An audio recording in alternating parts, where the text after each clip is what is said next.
It is my pleasure to introduce to you a longtime member of St. John Baptist Church who has agreed to share with you her experiences at St. John from 1952 to present.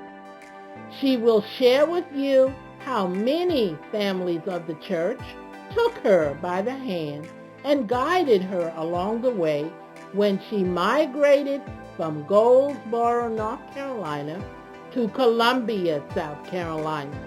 It is my sincere pleasure to present to you my friend, Mrs. Merritt Chestnut, Beth Reid. I'm Merritt Reid. I came to Columbia in 1952. I finished Fayetteville State Teachers College in 1952, so this was my first teaching assignment. I came by train, and I came here, and Mr. Burton was the principal, and he directed me to Miss Emily Davenport's house that was on Beltline then, where I was supposed to stay. But eventually she sent me to her daughter's house up the hill. That was Catherine Hampton. So I lived with them, and I taught at Colonial Heights Elementary School. It was a wooden building. Now, I came from Goldsboro, North Carolina, and I was a member of Eastern Chapel Baptist Church, where I taught Sunday school and was on the choir. Then, when I went to Fayetteville State, well, you had to go to Vestal. My number was 16, and I was never absent, because at Fayetteville State, if you were absent 3 times, you were assigned to meet the dean, and the dean would like to know why you were absent from Vestal. So I never missed a Vestal service there at Fayetteville State. Mrs. Davenport was the mother of the church. Deacon Davenport was a deacon, and she insisted that you attend church every Sunday. While I lived with the Davenports, I joined the usher board and the Salabola Circle. And later on, Reverend Wilson felt that there should be some female on the trustee board. So I was among the 4 that he assigned to the trustee board. They were Miss Catherine Thomas, Naomi Dreher, Holly Scott, Mary Hart, and myself. Then we started feeding the family of the bereaved families.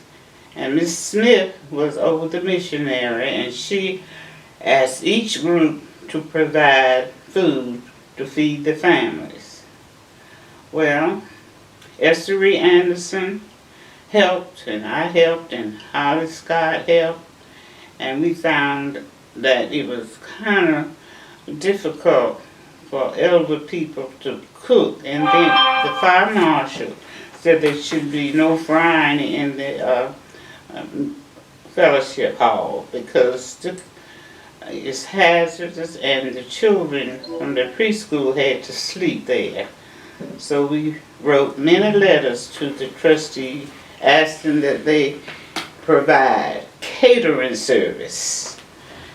And finally, it was approved. So that went well.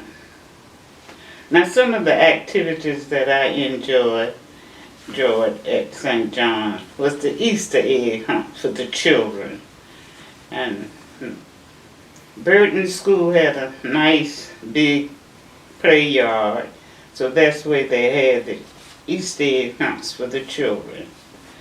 I also enjoyed going with the choir to the Billy Graham crusade when he was here in Columbia. And then we took a long trip to Reverend Wilson's hometown, which was Seguin, Texas. And then Moses Javis's first church in St. Louis, Missouri. The choir went to his first anniversary there, and that was a nice trip. Then we came through Kentucky, and we visited one of the members of the choir. That was at after we left St. Louis.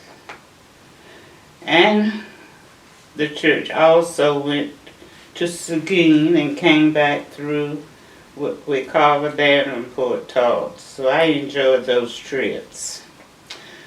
Now some of the members that I remember when we thought about enlarging the church was the families, the Fox family home. It wasn't easy buying property and annexing to the church. We thought about going in another neighborhood, but Reverend Wilson said he wanted to stay on the corner. So that's Elliot Russell's house. We finally purchased that, and it's standing in the same place that the trustee meeting is now. Then we had the families on, what street is that? Going back on this side, the Carver Street. Well, we finally got enough property to expand the original church. And I'm so sorry that I can't show you the picture of the original church that I gave to the archives, but it showed the front of the church was on Farrell Road. And I have enjoyed being a member of St. John Baptist Church, especially the deacons. I was a caretaker, and I could not attend church, but my deacons used to come here and minister to me and my husband and gave me communion, and that helped me through. I think that's all that I have to say, but I love St. John. Well, thank you so much, Ms. Reid, for sharing with us your rich history and experiences at St. John and in its community. Have a blessed day. Thank you. Thank you.